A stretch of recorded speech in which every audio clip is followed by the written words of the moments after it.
Welcome to Influential Generation Word of Voice is yours. Je suis Belinda Kifungo, votre host. À travers chaque conversation, nous explorons les parcours, les défis et les leçons tirées derrière chaque succès. Aujourd'hui, nous recevons une femme inspirante, Madame Hélène Kagorou, directrice générale adjointe du FOGEC. Nous allons découvrir son profil tout de suite. Mais avant, je vous invite d'activer votre cloche de notification, de vous abonner sur notre page Influential Generation sur YouTube, Facebook et Instagram. Je compte sur vous et je vous dis à très bientôt. Hélène Gakuru Boukara est une figure majeure de l'écosystème entrepreneurial en République démocratique du Congo. Elle occupe actuellement le poste de directrice générale adjointe du Fonds de garantie de l'entrepreneuriat au Congo, en sigle FOGEC, où elle contribue activement au renforcement de l'accès au financement pour les entrepreneurs locaux. Domaine d'intervention clé, soutien aux PME et aux startups. Elle soutient les mécanismes de garantie et de financement destinés à réduire les barrières bancaires auxquelles font face les petites et moyennes entreprises congolaises, favorisant ainsi leur croissance et leur pérennité. Engagée dans l'accompagnement des femmes entrepreneurs, elle soutient particulièrement celles évoluant dans les secteurs techniques et industriels, à travers des masterclass, des programmes d'accompagnement et des événements de networking.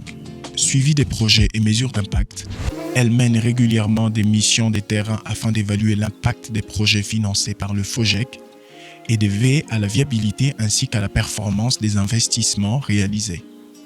Grâce à son expertise en gestion et en finance, Hélène Gakuru Boukara joue un rôle stratégique dans la dynamique de développement entrepreneurial en RDC et dans la consolidation d'une classe moyenne congolaise plus forte et plus entreprenante.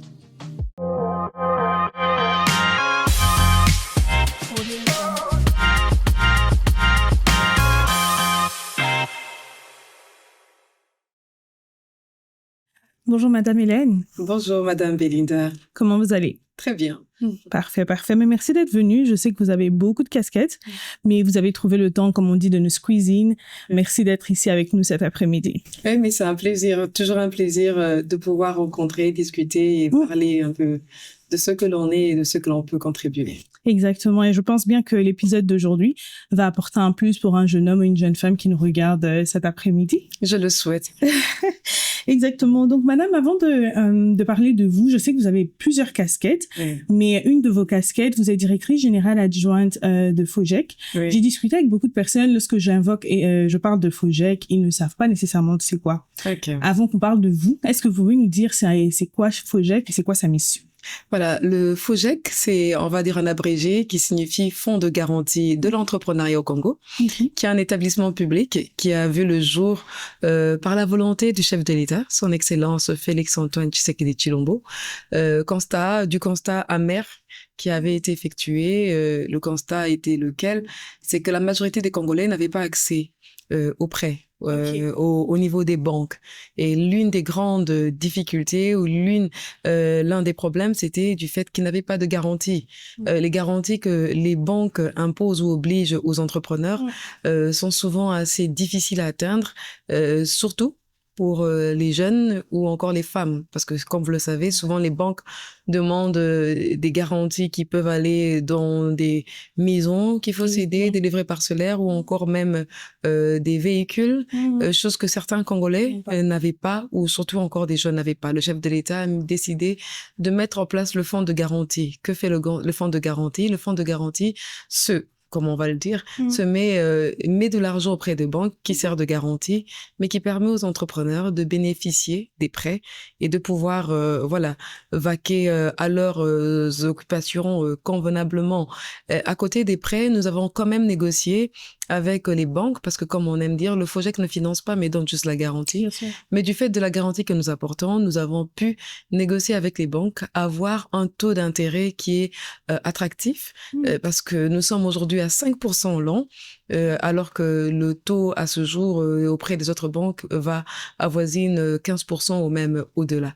Donc ça, c'est l'effort que nous avons eu grâce à notre conseil d'administration et la direction générale de mettre en place ce mécanisme qui permet aux entrepreneurs de pouvoir rêver, grandir grâce aux prêts et également grâce à la garantie du FOGEC. Important, important. On va parler un peu des critères d'accompagnement un peu plus tard pendant la conversation. Ouais. Mais avant de plonger dans votre carrière et ce que vous êtes aujourd'hui, je voudrais qu'on parle un peu de ce que vous étiez. On retourne à la jeunesse de votre histoire. Parlez-nous un peu de votre environnement. Vous avez grandi dans quel environnement familial? Donc, c'était quoi? On veut savoir, vous êtes né dans une famille de combien? Vous avez grandi comment? Et qu'est-ce qui vous a impacté et a fait de vous la femme que vous êtes aujourd'hui? Voilà. Déjà, je suis jumelle. Ah, okay. Et j'aime le signaler parce que je suis une vraie jumelle. Donc, ça nous arrive tout le temps, tous les jours, de nous confondre. Oui, il y a des gens qui nous confondent. Donc, je suis, on va dire, nous sommes dernière de famille, issue d'une famille de 5 enfants. 3 garçons et voilà, nous avons terminé la famille, moi et ma jumelle.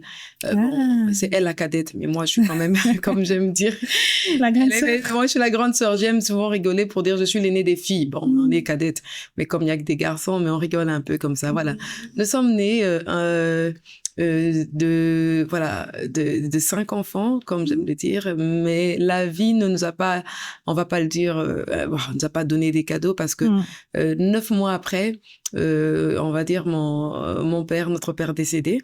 12 ans après, ma mère décédée encore aussi. Donc, du coup, c'était un parcours qui était assez difficile. Bon, j'aime dire difficile, mais c'était une difficulté qui permettait de saisir, on va dire, une opportunité. Et c'est comme ça que moi, j'aime dire, et j'aime souvent dire aux certains entrepreneurs, face à la difficulté, voir quelle opportunité. Le fait de perdre les parents assez jeunes, papa 9 mois, maman 12 ans, grandir avec une cousine qui avait pris le choix de pouvoir nous éduquer ou nous élever par la suite était un élément capital pour moi. Je vais parler pour moi parce que cela m'a donné une endurance. Face à ce défi, je me suis quand même donné des objectifs clairs et forts. Ces objectifs étaient ceux de pouvoir réussir dans la vie scolaire déjà au départ, et ce qui a fait que pendant ces temps, nous étions dans des moments très difficiles, mais cela ne nous empêchait pas de rayonner, de briller à l'école et de se porter une vision claire de la réussite, même pendant les étapes qui étaient un peu difficiles pour nous. Il y a des moments, souvent, voilà, quand on y pense, où c'était quand même assez très, très difficile, parce qu'il faut dire que la chose fondamentale qu'on arrivait à nous donner, c'était le Minerval. Ça, c'était vraiment une garantie. Mais par moments, pour se nourrir, c'était un peu difficile. On pouvait avoir quand même le basique, le foufou, souvent. Mais souvent, c'était un foufou de maïs, rien que de maïs, mais avec des produits où on se retrouvait, par exemple, à avoir le Thomson, et qui était peut-être juste grillé. Et on se retrouvait en train de manger du foufou avec du Thomson et avec un peu d'huile que le Thomson donnait. Mais ces moments n'étaient pas des moments, comme on aime dire, des moments où on sentait la misère, non. C'était des moments où on le vivait, où on rigolait, où on prenait plaisir, ou parce que c'est ce que la vie nous donnait, et face à cela, nous ne voyons pas un moment d'envier les autres, mais plutôt un moment où le Seigneur nous bénissait par ce qu'il nous donnait, et pour cela, nous devions, jouir de ces moments, mais ne pas baisser les bras et se fixer des nouveaux objectifs. Wow, c'est magnifique ce que vous dites, et la question qui me revient en tête comme ça, je me dis, vous avez perdu votre père tôt, et vous avez quand même perdu votre mère tôt, parce que 12 ans, c'est très jeune, c'est vraiment un début d'adolescent. Je pense que vous avez des enfants aujourd'hui, vous voyez un peu vos enfants de 12 ans et vous vous dites, voilà. Et qui a été pour vous cette inspiration? Parce que devant vous, surtout au niveau de femmes, parce que devant vous, vous avez des frères, vous n'avez pas nécessairement de grandes sœurs, comme vous avez dit, vous êtes l'aîné, vous avez votre jumelle, mais qui était pour vous ce repère, cette motivation de réussir? Qui a été pour vous cette inspiration? Je dois dire, peut-être ma mère, parce que ma mère a vécu en travaillant, elle était dans un environnement d'hommes, essentiellement d'hommes. Je me rappelle à l'époque où nous travaillions, elle était à l'université de Kinshasa, mais elle était dans le service financier. Et lorsque nous y allons, souvent dans son bureau, nous voyons souvent des hommes. Mais je pense que c'est surtout une détermination personnelle. Oui, parce que vous voyez aujourd'hui, on a encore aujourd'hui on peut se fixer des objectifs, on voit telle personne, on dit j'aimerais être comme telle. Mais à l'époque où nous grandissions, nous n'avions que la RTNC qui diffusait certaines choses et des dessins animés qui nous étaient un peu imposés. Mais je pense que c'était cette motivation personnelle. Face à la difficulté de la vie, je me t'ai donné comme objectif de briller et de rayonner. rayonner dans tout ce que je devais faire. Et voilà, ça c'est cet objectif que je m'ai donné déjà à l'époque. Ce qui fait que même quand il fallait jouer au Nzango, pour moi c'était pas seulement le Nzango, c'était le Nzango pour réussir. Lorsqu'il fallait se mettre à chanter, il fallait chanter pour donner le meilleur de soi-même pour réussir. Et quand il fallait se donner aux études, il fallait se donner les études pour réussir.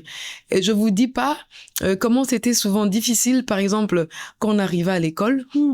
Le matin, il fallait d'abord, parce qu'on n'avait plus l'argent d'avoir une femme de ménage, le matin, il fallait commencer par arranger. Avant d'aller à l'école, vous arrangez la maison, vous torchonnez, vous faites les assiettes, vous allez à l'école. Après, à l'école, il fallait passer au marché. On était au Moamba, il fallait passer à Mbanzalimba. Vous achetez ce qu'il faut manger. Vous remontez, parce qu'on n'avait pas de voiture à pied. Vous arrivez à la maison. Et quand vous arrivez à la maison, on habitait dans un quartier où il n'y avait pas nécessairement de l'eau. Il faut aller puiser de l'eau pour revenir ensuite à la maison, cuisiner, et à côté de cela, il fallait étudier. Mais quand on arrivait à l'école, parce je sortais très souvent première de classe, les gens s'imaginaient que j'étais celle qui, quand elle rentre à la maison, elle ne fait qu'étudier. Donc, ils ne savaient pas que derrière cette réussite, il y avait toute une panoplie de travail qu'il fallait faire, parce que la vie l'imposait, mais qu'il ne fallait pas trouver une raison de dire que j'ai échoué parce que je devais faire cela. Non. Face à cela, moi, je dis que c'est aujourd'hui, quand je vois ma vie actuelle, je me dis que c'était nécessaire parce qu'aujourd'hui, je sais jongler beaucoup de choses, mais c'est parce que j'ai jonglé déjà à l'époque où j'étais déjà jeune, où il fallait combiner le travaux ménagers, il fallait combiner école, il fallait combiner les courses qu'il faut faire après, puiser de l'eau, ou même encore, il fallait encore ajouter, puisque j'étais chantre, j'ai commencé pendant que j'étais sur le banc de l'école, et tout ça, ça ne permettait pas de pouvoir justifier l'échec. Au contraire, c'était des éléments qui se rassemblaient et qui faisaient que ce soit le succès réuni dans tout ce que l'on accomplissait. Waouh. C'est vraiment merveilleux ce que vous êtes en train de dire, et c'est vraiment pour une jeune fille, parce qu'aujourd'hui on vous voit comme ça, mais on est en train de parler d'une fille de 15, 16, 14 ans qui vivait tout ça. Mais quel était votre état d'esprit? Parce que lorsque vous parlez, quelqu'un peut se dire, ah non, mais peut-être elle avait un mindset, comme on dit, très solide. Mais quel était votre état d'esprit? Est-ce qu'à un moment vous vous dites, je préfère abandonner, si je suis fatiguée, pourquoi moi? Est-ce que vous avez eu des moments où vous vous posez ce genre de questions? J'avoue que quand j'étais jeune, c'est maintenant que j'ai envie d'abandonner certaines choses. Mais quand j'étais jeune, non. J'avais toujours cette vision. Je me vois pas en train, dans ma jeunesse, j'insiste, je ne me vois pas en train de dire que non, c'est trop dur, je vais arrêter, non. Mais je me vois toujours motivée à pouvoir donner le meilleur de moi-même. Comme on dit, c'était 15 ans, 16 ans, 17 ans. Cela ne m'a pas empêché d'avoir une jeunesse, Il fallait jouer. À l'époque même, on jouait au football. Moi, j'étais dans une équipe où on m'appelait Toto Skilachi. J'aime bien. Ça veut dire il y avait des kermesses où on devait jouer, on prenait plaisir, voilà. Je me rappelle à un moment donné, même pendant l'enfance, on faisait des Miss, des concours des concours de danse, et même pour dire que c'était une jeunesse, c'était pas une jeunesse sacrifiée. C'est ça que je voudrais quand même insister, pour dire que non, non. Mais quelque part, ça veut dire jongler. Je me rappelle même à force de vouloir aimer danser, vous voyez, à l'époque, dans les mariages, on nous prenait pour les majorettes pour danser pour les mariages. Donc, c'est pour dire que c'était une enfance qui était bien cadrée, qui était bien équilibrée. Et malgré que j'ai perdu des parents, c'est vrai qu'il y a un vide, le vide de manquer d'un père ou une mère, c'est quand même fort, mais je pense que nous avons eu l'avantage d'avoir quelqu'un à côté de nous qui nous apportait tout son amour. Du coup, je ne me retrouve pas comme une personne qui a manqué d'affection dans ma jeunesse, mais c'est parce qu'il y a quelqu'un, une jeune, ou ma tante, ou ma cousine, qui était notre cousine à l'époque, qui a su cadrer, nous donner tout l'amour qu'il fallait. Donc, pour dire que en ces 15 années, je ne me suis pas vue en train de pouvoir dire que je n'arriverais pas, mais au contraire, je me donnais toujours des objectifs. Moi, quand j'étais jeune, à un moment donné, par exemple, il fallait faire un choix à l'université. Je finissais commercial et je devais me lancer à la faculté. Je voulais faire la faculté d'économie. Et alors, on me disait, mais non, les gens qui font commercial en économie ils réussissent pas. Après, moi, je me disais toujours, mais est-ce qu'il y a une personne qui a fait ça et qui a réussi? Et je posais souvent la question. On me dit après, je me disais, même s'il y a personne qui a réussi, c'est moi qui serai la première qui va réussir et qui va faire que les autres puissent. En fait, c'est cet état d'esprit qui m'a toujours, durant l'enfance, dit, si une personne a réussi, c'est que je peux réussir. Et je me le mettais pas là. Je me dis, mais même s'il y a personne qui a réussi, je serai la première qui a réussi et qui va faire qu'il y ait d'autres personnes qui puissent s'inspirer pour voir comment avoir le succès également. Waouh, c'est merveilleux. Ouais. C'est vraiment, surtout comme je dis encore, j'insiste encore, c'est merveilleux parce que je vois cette cette jeune fille, je peux dire de 15 ans, 16 ans, avoir ce mindset. C'est important parce qu'aujourd'hui, il y a des gens, lorsqu'ils ont perdu un parent ou ils vivent une situation difficile, ils estiment que leur vie est vouée à l'échec, ils n'ont pas de chance, ils savent pas comment évoluer. Mais vous avoir devant nous, en fait, c'est simplement ce que je peux dire, des adjectifs qui peuvent vous qualifier. Vous avez vous étiez déjà excellente, donc l'excellence, vous étiez déterminée, vous étiez vraiment persévérante dans ce que vous avez fait. Mais est-ce que vous avez connu des moments d'échec vraiment avant votre carrière, quand vous étiez jeune, vous disiez oh, finalement c'est pas pour moi, j'abandonne. Est-ce que vous avez connu des moments d'échec, de faiblesse et autres? Je pense peut-être des moments de faiblesse, moments d'échec. J'en ai connu, surtout du point de vue universitaire. Je sais qu'à un moment donné, je voulais me lancer, mais je pense que le plus grand échec dont je m'en souviens maintenant, vraiment, au moment que je pense, c'est que je devrais, ça c'était dans la vie, on va dire, je commençais la vie professionnelle et il y avait un parcours, il fallait faire un concours. On devait sélectionner les meilleurs pour aller dans une bourse qui m'a, je veux dire aujourd'hui, fait ce que je suis aujourd'hui. Il fallait passer un temps au niveau de la Belgique, mais cette bourse était sélective, il fallait passer un test. Alors, à un moment donné, j'étais un peu confiante de moi-même. Donc, du coup, j'arrive au test et j'ai eu la pire note. La pire des notes que je n'ai jamais eues de toute ma vie. Wow. Voilà. J'ai même honte, je peux pas dire ça. J'ai eu la pire des notes que je n'ai jamais eues de toute ma vie. Et cette pire des notes est venue encore parce que je m'attendais pas.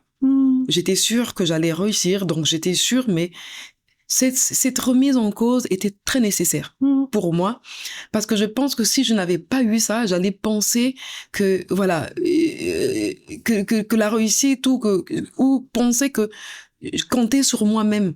Je suis chrétienne, je me disais que je comptais sur mon intelligence. Je me dis, je suis intelligente, je veux pas aller, même si je ne me prépare pas, je veux y aller.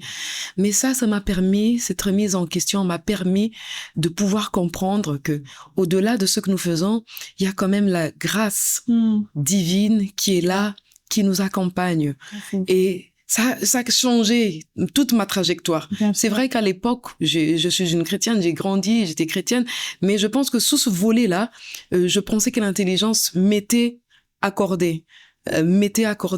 Et ça m'a permis, moi, de comprendre qu'à un moment donné, l'échec est nécessaire parce que ça nous permet d'avoir une remise en question.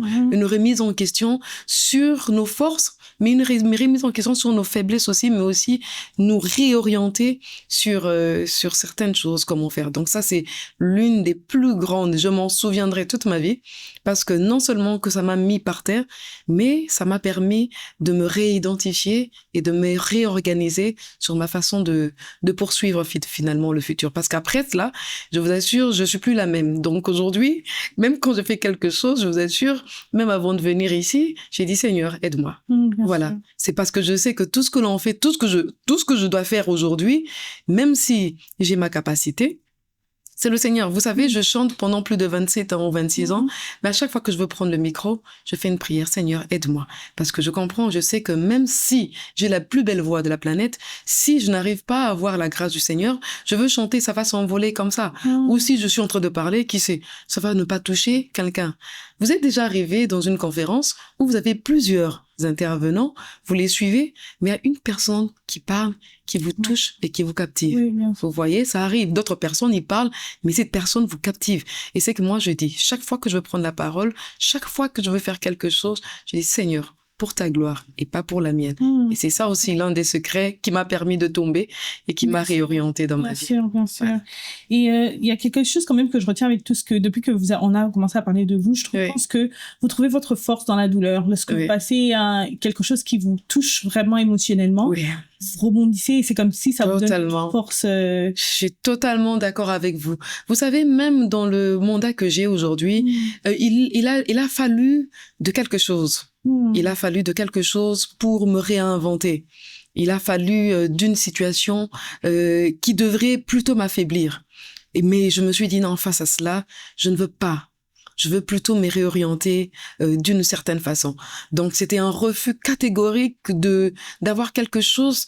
Mais je me suis dit non, face à ce refus, Hélène, tu n'as pas d'autre choix. Tu peux essayer de te réinventer. J'ai pris la décision de pouvoir me lancer dans un autre chemin que le chemin qui m'était accordé. Mais c'est pour dire à d'autres personnes, souvent on aime rester dans quelque chose. On se dit non, c'est ça ma voie. Non, peut-être c'est pas ça, cette voie qui vous est appelée.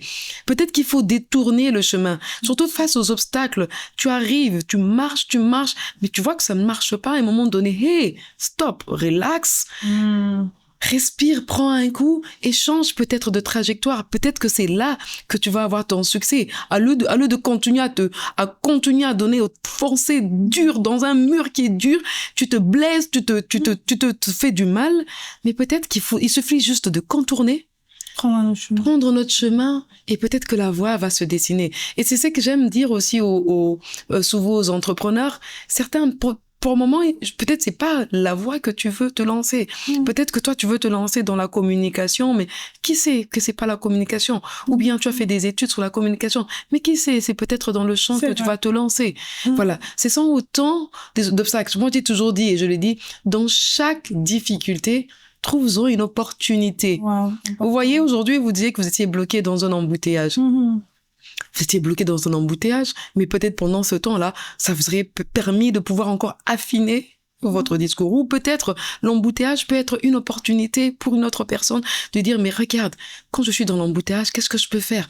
Mais pourquoi je ne peux pas créer quelque chose qui me permet, pendant que je suis dans l'embouteillage, vous voyez, cette difficulté-là, pendant que tu es dans la difficulté, réfléchis.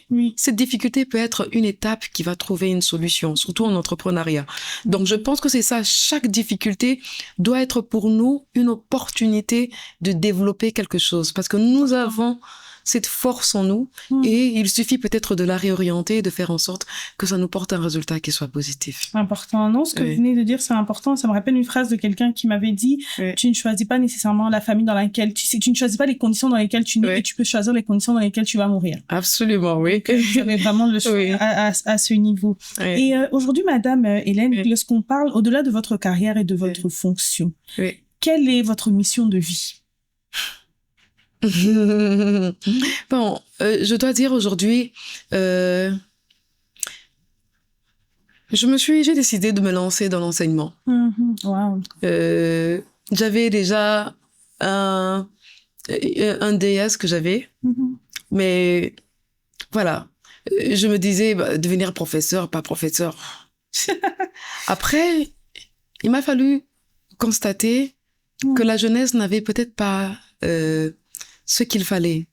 Ou bien j'ai compris qu'il fallait arriver à transformer au niveau de la jeunesse. C'est là. Pas seulement la jeunesse, estudiantine, même encore scolaire.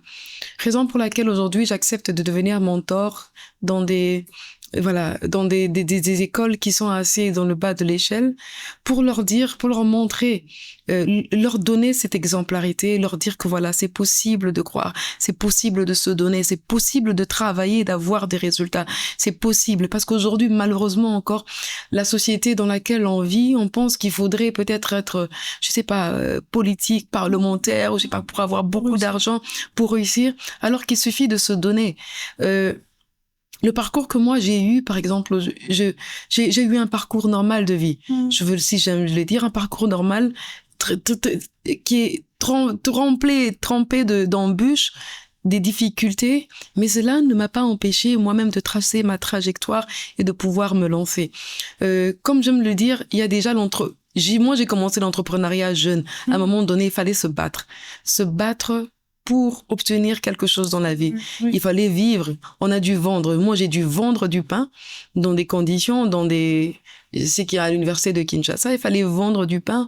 Après vendre du pain, il fallait avoir une petite activité pour arriver à survivre. Et je pense que tout ce que le Seigneur m'a permis de traverser devrait peut-être aider certaines autres personnes. Et même au moment où je me trouve ici, en tant que mandataire entrepreneuriat, dans l'entrepreneuriat, c'est peut-être pour aider des jeunes, pour aider la jeunesse, pour aider d'autres personnes. Aujourd'hui, la vision que moi je me donne, essentiellement, c'est axé sur la jeunesse et axé sur la femme. Pour dire, vous savez, la femme est encore dans des stéréotypes ici au Congo qui ne disent pas de son nom. Bien sûr. Dès que vous avez, par exemple, une femme qui a eu, par exemple, une nomination ou bien qui a un poste de responsabilité, vous savez la question que l'on pose souvent. Bien sûr. On va poser la question. C'est la copine de qui? Voilà. C'est la copine de qui? C'est vrai. Qu'est-ce qu'elle a fait pour venir là? Derrière ça. Il y a une magie. Vous voyez, ce n'est pas normal. Ça veut dire on va pas dire, ah, mais quel est son parcours? Non, mais on va dire, c'est la copine de qui? C'est la femme de qui?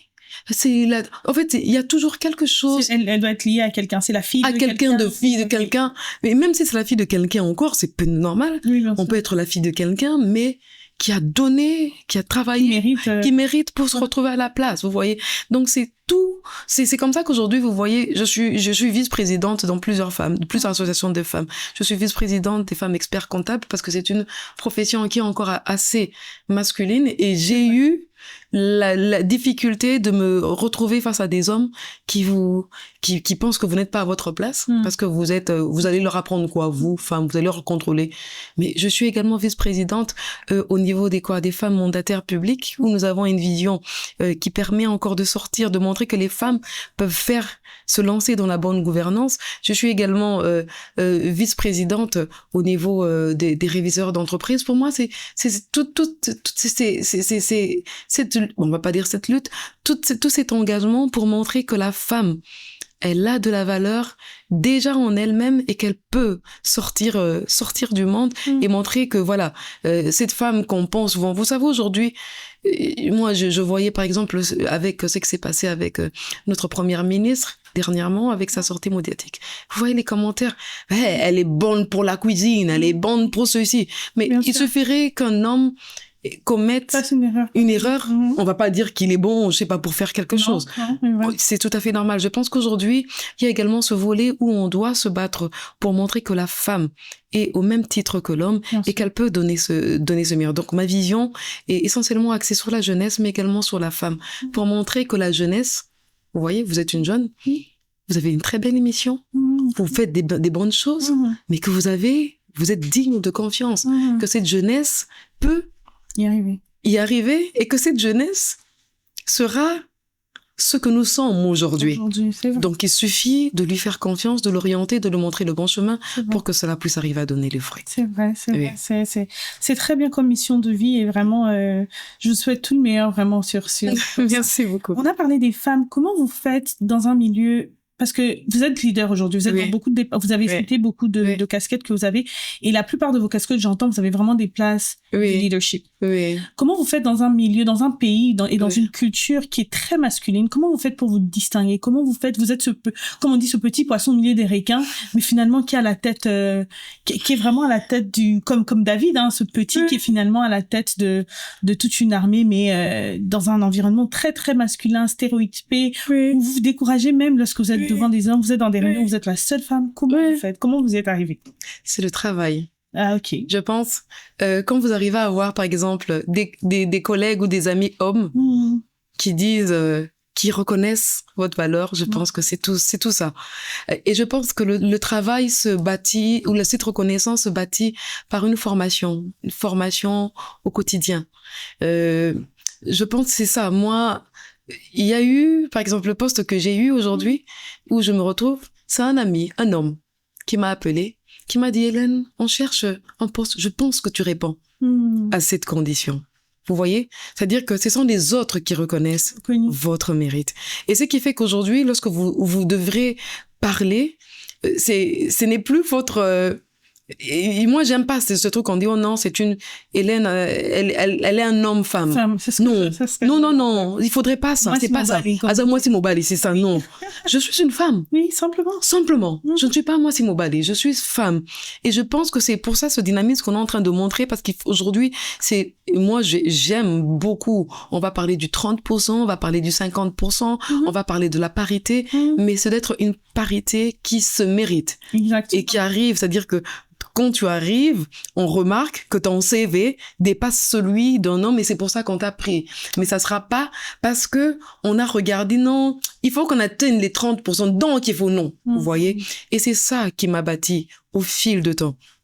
Ce travail acharné sur ma personne par des formations, par des mises à niveau ou même par des compétitions. C'est ça qui a permis de pouvoir... parce que vous savez, quand vous vous trouvez dans la table des décisions, c'est pas votre beauté qui va parler. Ou c'est pas votre... Mais c'est votre connaissance. Et cette connaissance, elle vient par quoi? Par la formation. Raison pour laquelle nous insistons encore. J'ai eu à faire plusieurs formations, mais que j'ai financées par moi-même. Oui. Donc, certains ils pensent qu'il faudrait peut-être attendre pour avoir de l'argent. Je dis souvent même aux jeunes aujourd'hui, vous avez l'avantage d'avoir des formations sur toutes les plateformes. Vous avez YouTube, vous avez, LinkedIn, vous avez toutes les plateformes où il vous suffit de taper comment devenir, je ne sais pas quoi, ChatGPT, qui vous donne des liens. Donc, ça veut dire que les jeunes aujourd'hui n'ont plus des raisons de pouvoir dire que non, je n'arrive pas parce que c'est pas possible. Parce que j'ai pas les... Parce que je n'ai pas les... Non. Mais on les voit tout plein dans les réseaux sociaux. On dit non, canalisons. Il suffit maintenant de canaliser cela. Donc, pour revenir à votre question, c'est ça. Moi, j'ai eu pour objectif, je me disais, c'est la formation. Je vous assure que c'était de l'argent. Par exemple, à mes débuts, j'étais obligée de sacrifier ce luxe, par exemple, d'avoir une voiture. Ou ce luxe de me taper, je sais pas quoi, le dernier truc, mais j'étais en train d'investir dans la formation. C'est à chacun de voir. Quelle est ta priorité? Si c'est toi, ta priorité, c'est de te lancer. Par exemple, vous, dans la communication, lance-toi. Surtout que la communication, ça évolue. Exactement. Au fil des jours, on sort. Il y a quelques années, il n'y avait pas ces émissions, ces podcasts. Aujourd'hui, c'est ça qui est en train de prendre le plein, l'envol. Mais demain, ça sera pas d'envol. Maintenant. Et je dis même souvent à certaines filles, arrêtez vos postes de secrétaire. Arrêtez vos postes d'assistante. Arrêtez les postes de protocole. Exactement. Parce qu'aujourd'hui, quand vous allez, par exemple, sous d'autres cieux, vous vivez à l'extérieur, quand vous allez dans des conférences, vous n'avez plus besoin vous avez un badge, vous cliquez comme ça, et vous passez directement. Maintenant, si vous continuez à vous dire que non, moi, je serai protocole, non, ça sera une machine. Vous voyez même aujourd'hui, même vous avez besoin de voyager, vous avez une machine qui pèse de trucs, vous n'avez même plus besoin d'hommes. Même chose, on n'aura peut-être plus besoin de secrétaire parce qu'on aura l'IA qui va nous dire, l'IA, fais-moi ceci. Exact. Il te le saisit, mais même mieux que l'assistante va faire, parce que l'assistante peut oublier une virgule, un accent. L'IA va pas le faire. Donc, il est maintenant question de se focaliser sur les choses qui vont nous ramener à être plus performantes. Et là, même, je dis, même maintenant, à l'âge que nous sommes, moi, aujourd'hui, je ne m'arrête pas d'apprendre parce que c'est ça qui va faire qu'il nous sort un peu, qu'il nous fasse la différence. Et cette formation, elle est capitale dans chacun des domaines ou dans chacun des évolutions que l'on veut se viser. Oui, c'est vrai. Ouais. Et ce que je comprends, c'est vraiment cette mise à jour. Il faut faire sa mise à jour parce que vous avez des gens qui, surtout, je pense, dans la mentalité, notre culture d'ici, on a fini la licence, on se dit, j'ai fini la licence, je mérite certains postes. Absolument. Il y a des formations qui ont peut-être permis à ce DG de devenir DG.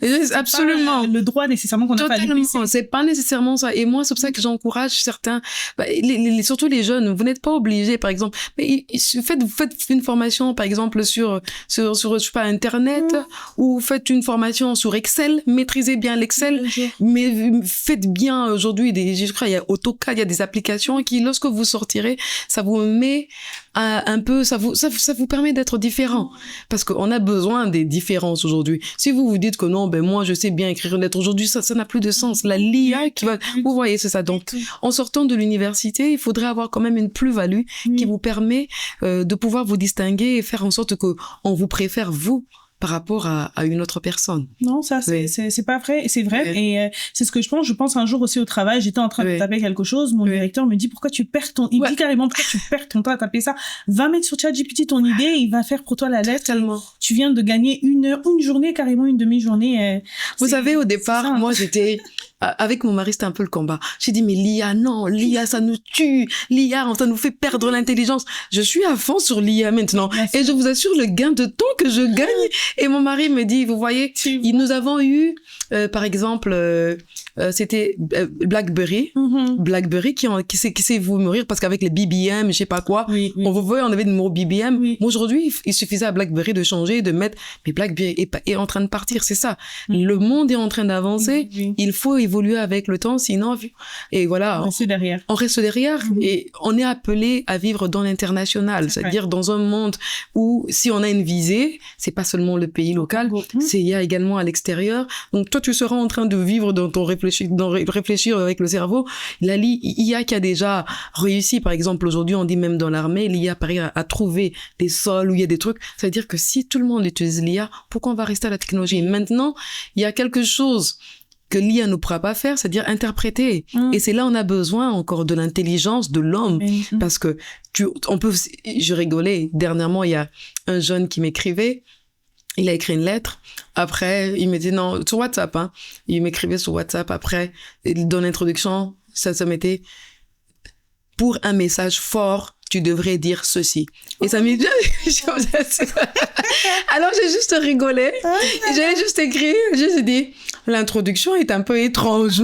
Alors il m'a dit, non madame, je voulais vous impressionner, c'est pour ça que je suis allée sur ChatGPT. J'ai dit, bon, vous voyez, il y a quand même cette page de l'homme qui est quand même importante, qu'il faudrait détailler ou essayer un peu d'améliorer, de perfectionner pour que l'IA ou ces technologies que nous voulons suivre ne nous emmènent pas vers la cascade. C'est vrai, donc vraiment se mettre à jour, s'adapter dans le monde dans lequel on peut avoir notre mindset de dire j'aime pas les ordi, mais absolument. On est obligé. Totalement. On peut pas travailler sans ça, on peut plus un jour il y aura plus tous ces déprimants. Non. C'est parti avec aussi tous les. Je rigolais hier, je disais à mes filles, j'ai dit mais qui c'est, bon demain peut-être que j'aurai plus besoin, je suis fatiguée de manger, je veux dire allez, viens me faire manger. mais après il rigolait, non, j'ai dit mais regardez, aujourd'hui avec l'IA qu'est-ce qu'on fait? Saisis-moi telle lettre et tout le reste, c'est la même chose. Ça veut dire qu'on est fatigué de réfléchir, après à un moment donné, on sera fatigué de manger, mais regarde parce qu'on aura tellement beaucoup de choses à faire, ben regarde, fais-moi manger pendant que je suis en train de faire ceci. Qui sait? Ça c'est vrai. Voilà. Je vous assure, aujourd'hui ça va pareil. Je pense que il y a 20 ans, si on nous disait qu'on avait un ChatGPT qui allait exister, on aurait dit mais non, c'est pas possible. Totalement. Donc, ce que vous dites est très vrai. Et une question que j'ai encore pour vous, vous êtes régulièrement sur terrain avec les PME, les petites entreprises. Quel est le point commun que vous remarquez chez les entrepreneurs qui réussissent malgré les difficultés en RDC? Parce que les RDC, ça je veux simplement une parenthèse, je me suis toujours dit non, je suis au Canada où je suis, il y a des choses très faciles, mais quand je suis venue en RDC, t'as envie de t'arracher les cheveux les jours que j'aurais fait. Et comment ces jeunes s'en sortent selon ce que vous avez remarqué? En fait, je suis vraiment sur terrain et moi le terrain, non seulement ça me parle aussi parce que je vois des jeunes entrepreneurs qui se donnent parce qu'ils ont besoin de réussir. Wow. Et ça me parle énormément. Raison pour laquelle il y avait même une fois, j'ai commencé à faire des petites vidéos comme ça où j'ai eu la première que j'ai eu à faire, j'avais écrit Bolembate Tokobunda Ti Ekosimba. Oui, je disais aux jeunes, c'était un message parce que j'avais vu les jeunes qui se battaient ou qui se battent au quotidien. Vous savez, le contexte dans lequel nous sommes en train de vivre ici en RDC, c'est un contexte qui est un peu difficile pour les jeunes. Beaucoup des jeunes terminent, mais ils ne savent pas s'ils vont avoir un emploi au lendemain. Alors, qu'est-ce qu'ils font? Ils se tournent, et nous les encourageons également à se tourner vers l'entrepreneuriat. Et lorsqu'ils se tournent de l'entrepreneuriat, ils ne baissent pas les bras. Ils sont là au quotidien à pouvoir trouver des solutions.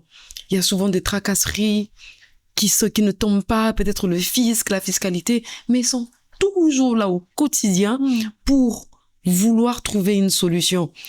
Ils vont dans des formations, ils font des formations, beaucoup des jeunes, sont dans des incubateurs, ils ont des solutions innovantes, ils sont là et ils ne baissent pas les bras. Raison pour laquelle, moi, quand je vois ça, je me dis, mais ces jeunes, ils sont là en train de se donner. Ça veut dire qu'on n'a plus le droit de dire que les jeunes ne font rien. Ils sont nombreux. Dès que vous lancez une truc sur l'entrepreneuriat, ils veulent, ils demandent. Mais après, à un moment donné, vous êtes même limité parce qu'il y a la limite au niveau des places. Mais les jeunes sont motivés, ils sont déterminés à se donner. Raison pour laquelle nous sommes là, à leur côté. Au niveau du FOJEC, nous raccordons la garantie. Mes descentes sur terrain que je fais, c'est pas seulement des descentes pour voir, peut-être parce que nous finançons, on fait des descentes sur terrain pour voir comment l'activité ou si le fonds a été donné. Mais au-delà de cela, c'est pour avoir cette proximité aux entrepreneurs, pour leur dire que vous n'êtes pas seuls.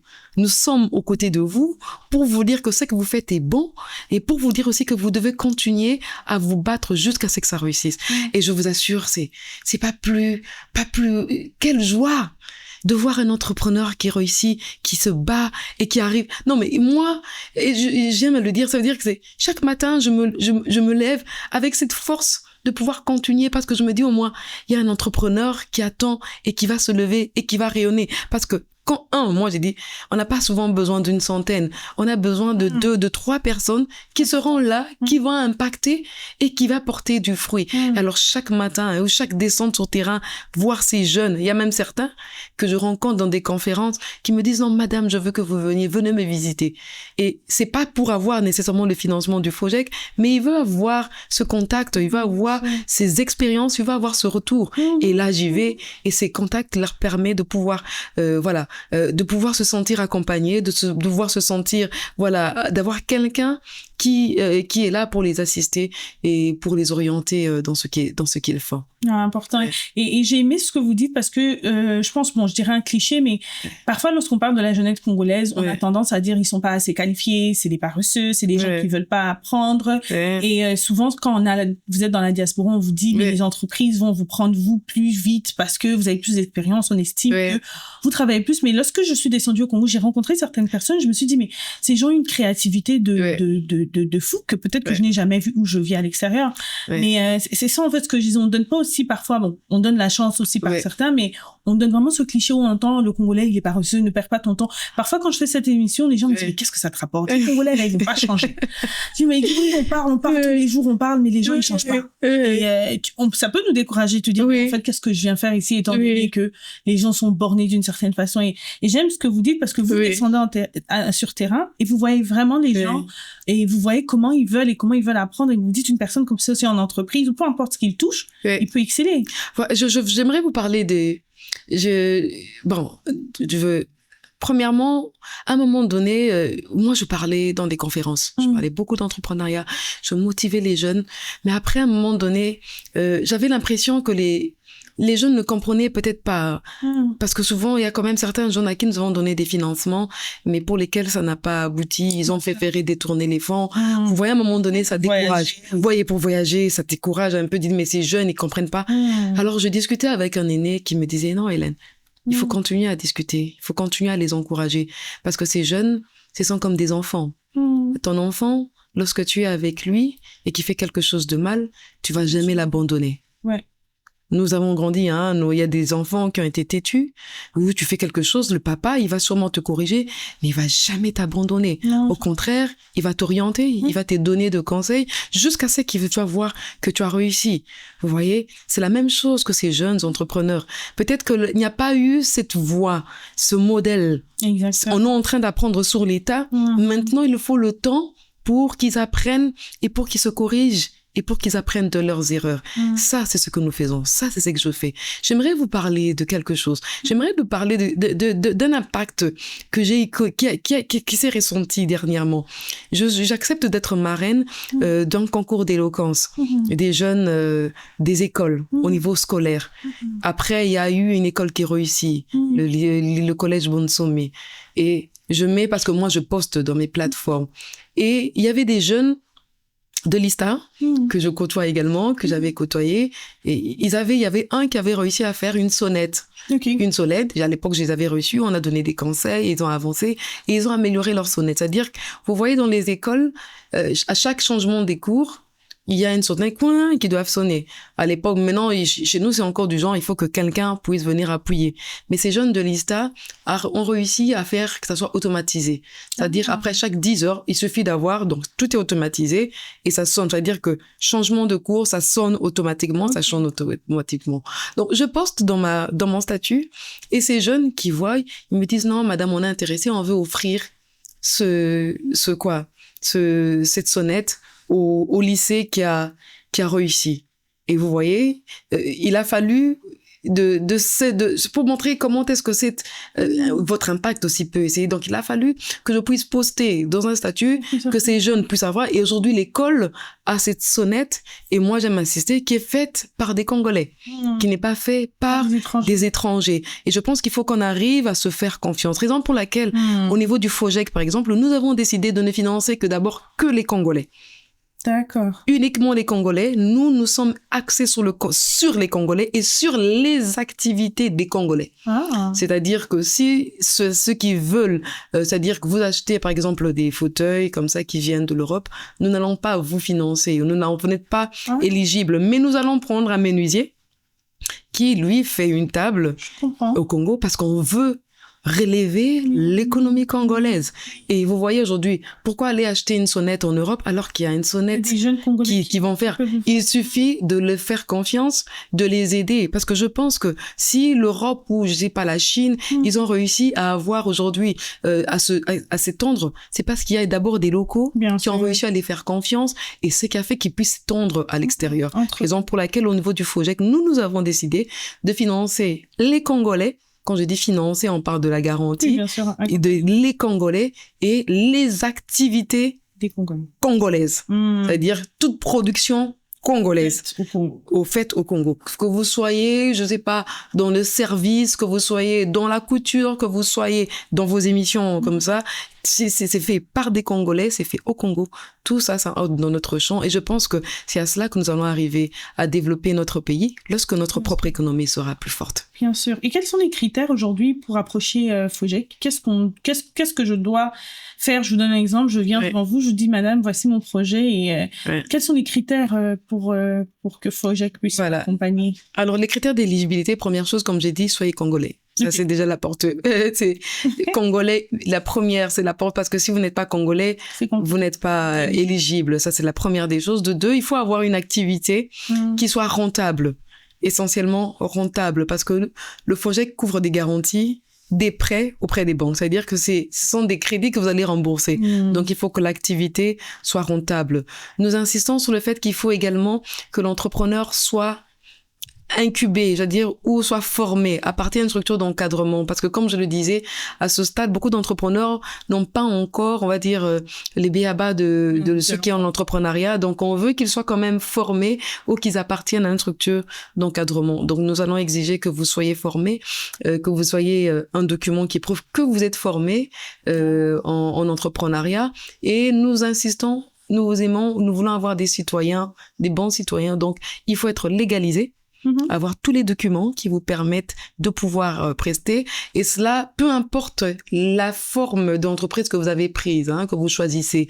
Donc si vous voulez être société avec des capitaux, il n'y a pas de problème. Vous voulez être un établissement, vous voulez être une ASBL, vous voulez être c'est vous qui choisissez la forme, mais peu importe la forme que vous choisissez, vous devez être légal, formalisé. Donc soit un numéro RCCM, soit une personnalité juridique. Voilà, ça ce sont des documents, mais à côté de cela, nous voulons également que ces entrepreneurs aient une bonne culture fiscale.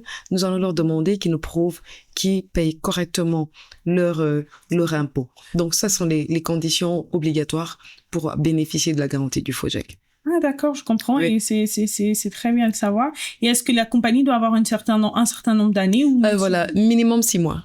Alors, minimum 6 mois. Alors, aujourd'hui, nous sommes en train de lancer également des produits pour les jeunes. Nous avons produit pour les jeunes. Il y a des fonds d'amorçage que nous avons signés avec Bisous Bisous, et également pour les femmes, Maman Malewa, que nous avons financé, qui est un produit qui va les aider pour les fonds d'amorçage. Nous sommes également en train de vouloir, c'est l'occasion de parler également du programme que le chef de l'État va lancer, Debout Jeunes Congolais, qui va permettre à avoir une plus grande employabilité mobilité, ça va concerner aussi la diaspora, une grande employabilité et également de l'entrepreneuriat.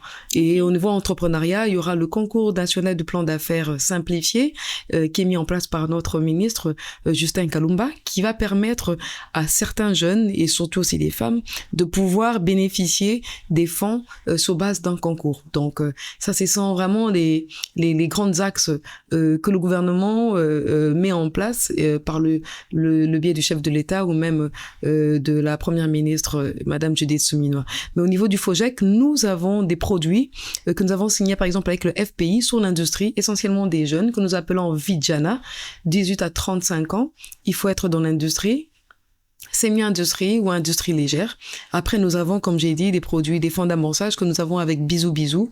Nous allons avoir très bientôt, si tout se passe comme il se doit, également des fonds d'amorçage avec la TMB et avec IFOD, qui seront également des produits pour ceux qui sont dans des petits montants. Ça sera passé par des microfinances. Et ça sont des projets que nous sommes en train de pouvoir lancer pour les jeunes et qui verront le jour très prochainement. Wow, c'est excellent et vraiment bien d'entendre. Et je pense que c'est vraiment, nous sommes dans une génération, dans une saison de la vie où les jeunes doivent se préparer et ne pas attendre simplement que l'opportunité soit là pour se préparer, parce que il y a des opportunités qui tombent à nous comme ça.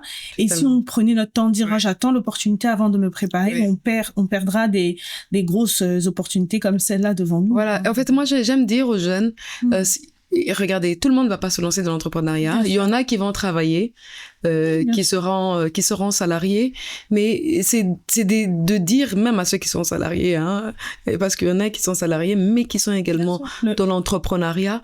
Les grands millionnaires aujourd'hui, ils n'ont pas qu'une seule entrée. Ils n'ont pas qu'une seule entrée, ils sont qui? Ce sont des entrepreneurs. Si vous voyez tous ces millionnaires que vous connaissez aujourd'hui, celui qui nous a fait Twitter ou je sais pas, voilà, ce sont des entrepreneurs. Aujourd'hui, l'entrepreneuriat n'est pas quelque chose à bannir. Il faudrait plutôt encourager les jeunes dans l'entrepreneuriat. Qu'est-ce que tu veux faire, toi, en étant jeune? Tu veux faire quoi? Tu veux continuer à courir les rues, à demander, à commander, ou tu peux commencer à faire quelque chose? Lance-toi dans quelque chose. Et moi, je dis, les opportunités, elles sont tellement nombreuses. Nous sommes dans un pays où il y a tellement des choses à faire pour tout le monde qui ne suffirait que peut-être les gens attendent souvent des millions pour commencer. Alors peut-être qu'ils commenceraient par avoir... Moi, je connais une entrepreneur qui a dit, moi, je veux me lancer dans l'entrepreneuriat pour mon anniversaire. Je ne voudrais pas que vous me donniez des cadeaux. Donnez-moi de l'argent qui va me permettre d'avoir une activité. Vous voyez, ce sont telles des stratégies qui permettent de pouvoir, si tu veux vraiment quelque chose, commencer petit, et ensuite avancer, mettre le sérieux, et c'est ça qui va ramener. Donc nous encourageons vraiment les jeunes à se lancer dans l'entrepreneuriat parce que c'est l'une des actions qui permettra que ce pays puisse sortir du chômage et développer encore un peu plus cette économie que nous voulons plus forte. Bien sûr. Et pendant qu'on parle du pays, vous avez été en Belgique pendant 3 ans. C'est ce qu'on a eu par rapport à la discussion qu'on a eue. Vous avez déjà été en Belgique, la porte que beaucoup cherchent et se disent « Ah, mais je vais revenir au Congo faire quoi ?» Vous avez finalement décidé de vous dire « Je plie bagage et je rentre chez moi ». Qu'est-ce qui a été votre motivation et... Après, vous savez, moi, on est allé, comme j'ai dit, c'était pour un concours, c'était pour une compétition. L'idée, souvent, ce n'est même pas vous-même qui voulez rester. Ce sont les autres qui vous disent, Wakangunda, Wakanaongunda, ou bien reste là. Moi, c'était même pas ça. Moi, c'est même le cabinet parce que je travaille dans un cabinet d'audit, comme stagiaire professionnel, et ils étaient prêts à me donner tous les avantages pour rester parce que j'étais quand même j'excellais dans le cabinet, j'avais fait un parcours que d'autres au niveau du cabinet avaient fait qui n'avaient pas réussi et moi j'avais réussi. C'était des Belges vraiment de souche blanche, ils n'avaient pas réussi et moi j'avais réussi, donc pour le cabinet ça leur donnait une connotation un peu plus forte. Comme on dit, des réviseurs. Plus tu as des nombres de réviseurs, plus le cabinet a quand même une bonne envergure. Après, c'était une décision personnelle. Je m'étais dit qu'il fallait absolument rentrer. Rentrer, pourquoi? Parce que, comme je dis, je reviens de la France où je suis allée encourager la diaspora. Je me suis dit, ce capital que j'ai eu, que l'Europe m'a donné, je devrais le mettre en place dans mon pays. C'était vraiment ça ma vision. Je me disais, je pense que j'aimerais mieux mettre ça dans mon pays et que c'était la meilleure des options à faire. Donc, j'ai pris toute la décision de revenir et de revenir au pays. Et aujourd'hui, j'avoue, je ne regrette pas. Je ne regrette pas parce que je veux pas dire que j'ai coupé les ponts avec l'Europe. Au contraire, on est encore, on va le dire, un peu dépendant parce qu'ils ont quand même la technologie. Ils ont ce qu'ils font. Maintenant, on y va, mais pour voir comment contribuer localement chez nous et comment faire en sorte que le pays puisse atteindre des dimensions que eux ont ou bien atteindre des dimensions qui peuvent même dépasser ce que l'Europe a à ce jour. Non, c'est important et je pense que c'est quelque chose que je dis aussi souvent quand les gens me demandent mais qu'est-ce que tu vas faire au Congo? Je dis là où on vit, c'est très bien, je ne veux pas enlever ça, mais on profite d'un système qui a déjà été mis en place, ils ont bâti leur pays. Totalement. Mais par contre, quand on vient chez nous, dès qu'on met les pieds à Ndjili, si tu as une personne entrepreneur, tu dis j'aurais pu faire ça, donc ça veut dire que c'est ça. On a un pays il faut bâtir et je pense c'est vraiment ce qui a été pour vous. Vous avez regardé votre pays et l'amour que vous avez pour votre pays, vous avez dit je préfère apporter un plus et aujourd'hui je pense que vous le faites quotidiennement. Oui, après c'est pour dire aussi à ceux qui sont en Europe, tout le monde ne va pas revenir peut-être, mais chacun peut essayer de voir comment contribuer.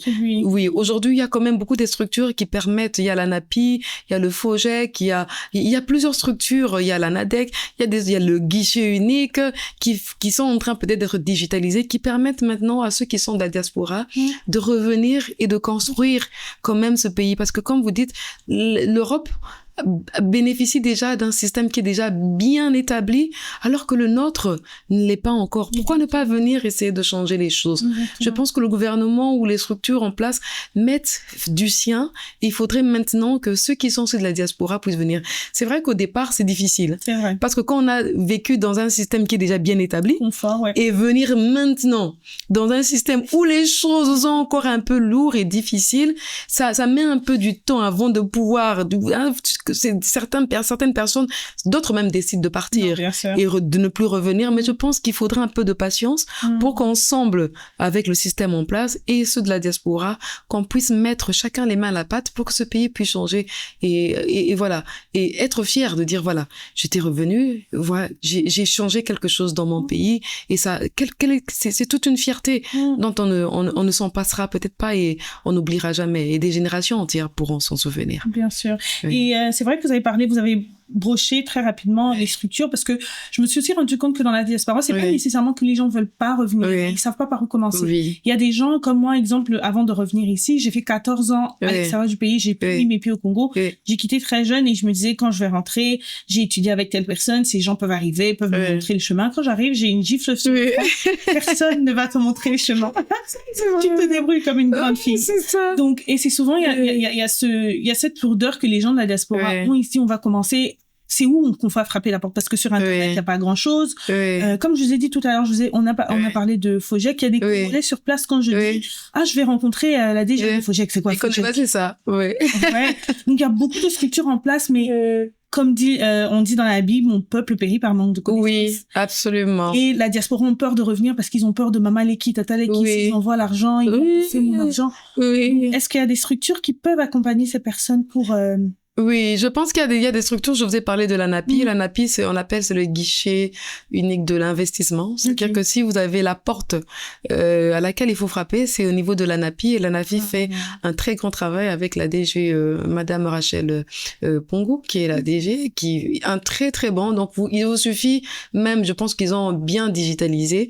Nous étions en réunion avec une dame qui travaille à la NAPI, qui nous parlait de tous les efforts, de toutes les innovations qui sont en train de faire au niveau de la NAPI. Je pense que c'est la porte d'entrée même en matière d'investissement parce qu'ils ont déjà tout ce qu'il faut. Si tu veux investir en province, ils ont eu dans quel domaine tu peux investir. Ils ont déjà eu les points forts par province et même les secteurs qu'il faut, les impôts, les taxes qu'il faut par secteur, par activité. Je pense que c'est la meilleure, la porte d'entrée qu'il faudrait voir. Mais après, il y a d'autres structures. Il y a le guichet unique de création d'emplois qui est là également. Vous avez certaines agences en matière d'entrepreneuriat. Vous avez la NADEC qui est censée suivre en termes d'accompagnement, en termes de formation. Vous avez le FOGEC qui est là au niveau de l'entrepreneuriat. Donc, il y a vraiment beaucoup des structures qui sont là. Je pense que la porte d'entrée au niveau de l'ANAPI, nous, par exemple, nous recevons une lettre où l'ANAPI recommandait un investisseur vers nous parce que cet investisseur voulait se lancer en matière de financement. Vous voyez, à cette première porte d'entrée, la meilleure, que l'on peut contacter en matière d'investissement, qui peut orienter maintenant sur place. Mais après, il faut dire, moi j'aime bien. Vous savez, lorsque vous avez cheminé avec difficulté dans quelque chose, vous savez dans quelle porte il faut frapper. Demain, ça vous fait un expert quand même. Bien sûr. Vous voyez, lorsque vous êtes venu à Kinshasa, vous avez des trucs, mais il faut marcher ici, il faut marcher de l'autre côté. Vous l'avez fait, vous l'avez cheminé. Demain, vous saurez comment vous en sortir. On ne pourra même pas commencer à vous dire. C'est vrai que c'est un système qui n'est pas encourageant, mais pour un début, c'est un système qu'il faut maîtriser par soi-même pour comprendre les rouages et demain permettre de pouvoir comprendre où est-ce que je dois changer, où est-ce que je dois toucher, où est-ce que je peux conseiller pour permettre qu'il y ait les choses qui fonctionnent. Je pense que c'est quand même encore un mal nécessaire. Les choses que le temps que les choses puissent se mettre à l'œuvre, je pense que ceux de la diaspora peuvent venir aider, assister, voir là où ça ne marche pas, proposer et ensemble, avec ceux qui sont sur place, changer les choses et faire en sorte que ce pays que nous aimons tant puisse se développer. Wow, vraiment, vous parlez, c'est tellement intéressant, je vois même pas l'heure passer. Donc, on est en train de tendre vers la fin. J'aurais une dernière question pour vous. Et ça, c'est vraiment personnel à vous. C'est ce qu'on est en train de faire, c'est digital, numérique. Et souvent, ça reste en ligne pendant des années et des années. Donc, aujourd'hui, si vous aviez dans 100 ans, on va dire, je ne serai pas là, vous serez peut-être pas là. Vous avez un arrière-petit enfant qui tombe sur cette vidéo. Qu'est-ce que vous aimeriez qu'il retienne de ce que vous étiez? J'aimerais qu'ils retiennent que Hélène Gakuru a été une femme très déterminée, qui n'a jamais eu peur des difficultés. Au contraire, qu'elle a eu à les affronter, qu'elle a eu à surpasser des moments où il fallait même laisser tomber, où elle a voulu laisser tomber. Mais au contraire, qu'elle a réussi à avoir cette force pour devenir et bâtir ce qu'elle est en train de bâtir, parce qu'elle n'est pas encore arrivée. Au moment de cette émission, elle n'est pas arrivée là où elle veut bâtir, elle va arriver. Mais elle sait qu'elle va y arriver, parce qu'elle a ça en elle. Alors, 100 ans plus tard, si jamais ce jeune me suit aujourd'hui, je veux qu'il s'inspire de cette force. Voilà, les choses ne seront peut-être pas ne seront pas les mêmes. Il y aura beaucoup des choses qui seront différentes, mais il y aura une chose qui n'aura pas changé, c'est la détermination. La détermination, que ça soit en technologie, que ça soit dans l'IA, que ça soit dans autre chose, cette détermination de devenir meilleur, cette détermination de jamais baisser les bras. Je veux que cette personne puisse avoir ça en elle, parce que c'est ça qui va l'aider à rayonner. C'est ce petit-fils qui verra aujourd'hui 100 ans plus tard. C'est ça qui va lui donner de devenir grand, de devenir meilleur. Alors, cher petit-fils, tu as la clé. Exactement, wow. Merci beaucoup, Madame Hélène, vraiment pour votre présence cet après-midi dans notre podcast. C'était vraiment un très réel plaisir de discuter avec vous. À un moment, j'ai même oublié qu'on était devant des micros et c'était juste Non, mais merci beaucoup, Madame Belinda. Le parcours nous a mis ensemble, le parcours que nous n'avons pas prévu. C'est ça aussi l'avantage, voilà, des connaissances et de l'univers ensemble. Merci sincèrement, merci infiniment du choix porté sur moi. Merci pour ce moment de partage. Merci pour ce moment voilà, de communion où on s'est ouvert, où on s'est dit des choses qui pourront, je l'espère, servir pour les générations futures, maintenant présentes, et qui pourront aider la diaspora, la jeunesse, la femme à s'inspirer d'un petit mot de ce qui a été dit ici pour permettre, comme on aime bien, de devenir meilleur, mais pas meilleur pour nous-mêmes, meilleur pour les autres, mais surtout meilleur pour ce pays que nous aimons tant. Important. Oui, merci et je vous dis à très bientôt. À très bientôt, Madame Belinda. Nous avons un peu la même cause à cœur. D'accord, merci beaucoup, Madame Belinda.